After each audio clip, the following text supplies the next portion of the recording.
নেতাবর্গ এবং আমার সামনে আমার শ্রদ্ধেয় বড় ভাই এবং ছোট ভাই, আজকের এই ছাত্র গণজমায়েতের সম্মানিত সভাপতি উপস্থিত, ছাত্র দল, যুব দল, স্বেচ্ছাসেবক দল, কৃষক দল, তাঁতি দলের এই অঞ্চলের নেতৃবৃন্দ, আমার প্রাণ প্রিয় সামনে বসা দলের নেতৃবৃন্দ, আসসালামু আলাইকুম। আজকে থেকে 46 বছর আগে এই জাতীয়তাবাদী রাজনীতিতে আমার পদার্পণ হয়েছিল ছাত্র দলের প্রতিষ্ঠাতা জেলার আহ্বায়ক হিসাবে। শহীদ জিয়াউর রহমানের ডাকে সেদিন কুষ্টিয়া সার্কিট হাউসে আমি আমার সদস্য পদ দিয়েছিলেন ব্রিগেডিয়ার নুরুল ইসলাম শিশু। তিনি ছিলেন জিয়াউর রহমানের রাজনৈতিক একজন সহচর। সেই থেকে এই এলাকায় জাতীয়তাবাদী শক্তিকে চাঙ্গা করার জন্য আজ 46 বছর আমি কাজ করছি। যারা মুরব্বী আছেন, মধ্যবয়সী আছেন, নতুন প্রজন্ম আছেন, আপনারা সবাই জানেন। সেদিন আমি যেদিন জাতীয়তাবাদী রাজনীতিতে প্রবেশ করি, সেদিন এই অঞ্চলে জাসদ আওয়ামী লীগ ছাড়া কোনো দল ছিল না। তার মধ্যে গুটি কয়েক নেতৃবৃন্দ নিয়ে, ছোট ছোট ছেলেপেলে নিয়ে আমরা এই দলকে প্রতিষ্ঠা করেছি।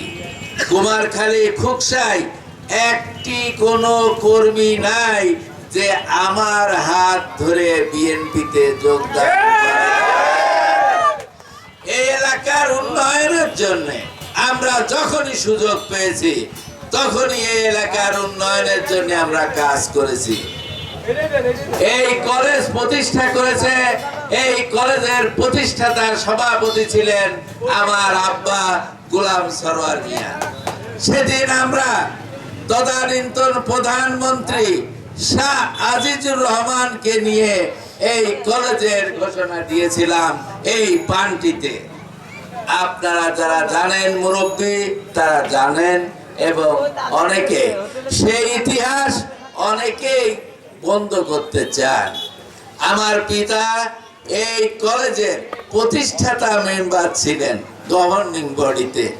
আওয়ামী লীগ সরকার এসে আবার নতুন একজন প্রতিষ্ঠাতা মেম্বার তৈরি করেছেন। এই ইতিহাস বন্ধ করা যায় না। এই ইতিহাস সবাই জানে এবং এটা থাকবে এবং এটাই স্থাপিত হবে। আমি বিশ্বাস করি আজকে যে জাতীয়তাবাদী শক্তি, তারুণ্যের শক্তি, ছাত্র জনতা মিলে এই ফ্যাসিস্ট সরকারকে তারা হটিয়েছে। এই এই এই এই ধন্যবাদ পাওয়ার যোগ্য আজকের যুব সমাজ, ছাত্র সমাজ। আমি বিশ্বাস করি এই যুব সমাজকে দিয়ে নতুন বাংলাদেশের গোড়াপত্তন হবে। নতুন দেশ আমরা গড়ে তুলব, যেখানে আইনের শাসন থাকবে, যেখানে গণতন্ত্র থাকবে, যেখানে দুর্নীতিমুক্ত সমাজ থাকবে। এটা আমাদের প্রতিষ্ঠা করতে হবে। আজকে দুর্নীতিবাজদেরকে আমি বলতে চাই, আপনারা যে দুর্নীতি করুন, আমরা আপনাদের শাস্তি দিব না। আইনের মাধ্যমে বাংলার মাটিতে আপনাদের শাস্তি হবে, আপনাদের ফাঁসি হবে, আপনাদের যাবজ্জীবন হবে। এটা কেউ রক্ষা করতে পারবে না। আপনারা সাধারণ মানুষকে মুখ বন্ধ করে রেখেছিলেন। কেউ কিন্তু এই সরকারের বিরুদ্ধে কথা বলতে সাহস পেত না। ফিসফিস করে বোর কাছেও কথা বলতে পারত না। যদি আওয়ামী লীগের লোক শুনে ফেলে তাহলে তার নিস্তার নেই, তার জোয়ান মেয়েটা ইজ্জত থাকবে না। এই ভয়তে তারা বলতে পারে না। আমরা এই আজকে আল্লাহর তরফ থেকে এই জালেমদের উৎখাত হয়েছে বাংলার মাটি থেকে। এবং যারা এই জালেমের সহায়তা করেছে তাদেরও বিচার এই দেশে হবে। শেখ হাসিনাকে আমরা বিদেশ থেকে এই দেশে এনে বিচার করে ফাঁসির দড়িতে ঝুলাবো। এবং যে 1000 ছেলেকে, তরতাজা ছেলেদেরকে সে হত্যা করেছে, এর বিচার কি বাংলার মাটিতে হবে না? হাজার হাজার তরুণকে পঙ্গু করেছে, অন্ধ করেছে, পা হারা করেছে, হাত হারা করেছে, তার বিচার কি এদেশে হবে না? অবশ্যই হবে। শেখ হাসিনার ফাঁসি চাই, ফাঁসি চাই, ফাঁসি চাই, ফাঁসি চাই, ফাঁসি চাই, পলাই চালা, পলাই চাই, ভারত দেব, পলাই চাই। আজকে আপনারা দেখেন শেখ হাসিনা ক্ষমতায় এসে এদেশের কি কি কাজ করেছে। প্রথম, এদেশের শিল্প কারখানা ধ্বংস করেছে, যাতে আমরা ভারত থেকে মালামাল এনে তাদের ব্যবসার সুযোগ করে দিতে পারি। শেখ হাসিনা এদেশ ভারত নির্ভর করেছে, কারণ সে স্বাধীনতায় বিশ্বাস করে না। সে তার বাবা এবং পরিবারের বিচার করতে ক্ষমতায় এসেছে এবং নিরীহ মানুষদেরকে সে জুডিশিয়াল কিলিং করেছে, তারও বিচার এদেশে হবে। যে বিডিআর বাহিনী ভারতের বিএসএফ কে প্রতিহত করে হত্যা করেছিল, আপনাদের মনে আছে? সেই প্রতিশোধ ভারতীয় বাহিনী বিডিআর এর সেই যুদ্ধে সেই 57 জন দেশপ্রেমিক সেনাবাহিনীকে তারা হত্যা করেছে, তার বিচারও এদেশে হবে। আজকে যারা এই এলাকায় ডান্ডাবাজি করেছে, যারা দুর্নীতি করেছে আওয়ামী লীগের নামে, যারা সন্ত্রাসী করেছে, তাদেরও বিচার এদেশে হবে। কারণ আওয়ামী লীগের যে আইন করে গেছে, যে ক্রিমিনাল অফেন্স, ফৌজদারি অফেন্সের কোনো তামাদি নাই। 30 বছর পরে শেখ মুজিবের হত্যার বিচারের নামে অবিচার করেছেন। আমরাও এই 15 বছর আগের অপরাধ থেকে শুরু করে আজ 5 তারিখ পর্যন্ত যে যে অপরাধ করেছেন তারও বিচার মামলা হবে। এদেশের মাটিতে আপনাদের বিচার হবে। আজকে এখানে বক্তব্যে 2 জন লোক বলেছেন, আরো হাজার হাজার এসব প্রমাণ আছে। ডাক্তার দুলু সাহেব, আপনারা যারা তার কাছ থেকে টাকা চাঁদা নিয়েছেন, সম্মানের সাথে সেই টাকাটা ফেরত দিয়ে, তার যে খাসি নিয়েছেন তার যে মূল্য হয় ফেরত দিয়ে দেন।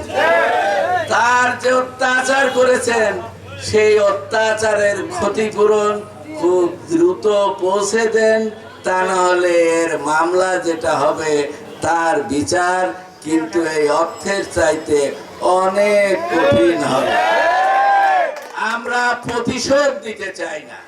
প্রতিহিংসার রাজনীতি বিএনপি করে না, বেগম খালেদা জিয়া করে না, তারেক জিয়া করে না। আমরা প্রতিহিংসার রাজনীতি করব না, কিন্তু অন্যায়ের বিচার আইনের মাধ্যমে, আদালতের মাধ্যমে হবে। সে বিচার থেকে কেউ কিন্তু রক্ষা পাবেন না। আমরা নিজে হাতে বিচার করব না। আজকে আমি বলতে চাই, আমি শুনতে পাচ্ছি অনেকেই নাকি ব্যবসায়ীদের কাছে বিএনপির নাম করে চাঁদা দাবি করছে।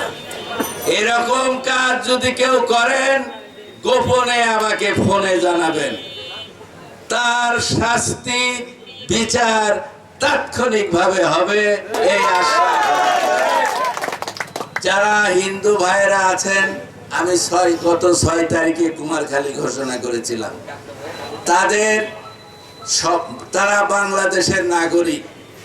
প্রতিটি নাগরিকের যে অধিকার সংবিধানে আছে, বাংলাদেশে হিন্দু, মুসলমান, খ্রিস্টান, বৌদ্ধ, জৈন সবারই সেই এক অধিকার আছে।